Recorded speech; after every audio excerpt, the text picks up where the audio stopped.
good evening po dyan sa atin sa Pilipinas. Nandito naman po ang inyong ngayon po ay Monday. Ako po may pasok. Ako po ngayon ay narito sa may gate. Naghihintay po ako ng aking driver. Kasi po yung driver ko late na naman. Late na naman po. Anong oras na? Ay yun po, kakawa naman po itong aking nakitang pusa ko. Ay buntis. Ay buntis po siya.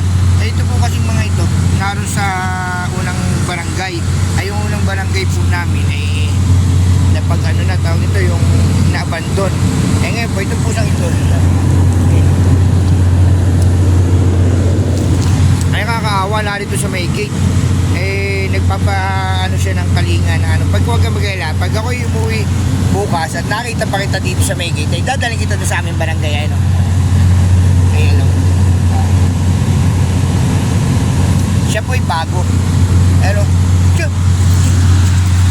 wala pa naman po yung aking driver. Dito pinakatambay dito sa may gate nakita ko. Ay pag po ano, kakalingahin ko siya, kawawa naman. Ay buntis. Siya pa man din ay buntis. Nasalisya na naman siguro ng aking ka-roommate. Maganda pa man din yun. Ay naantay ko po yung aking driver. At sa akin pag-antay, nakakita ako ng kaibigan mo.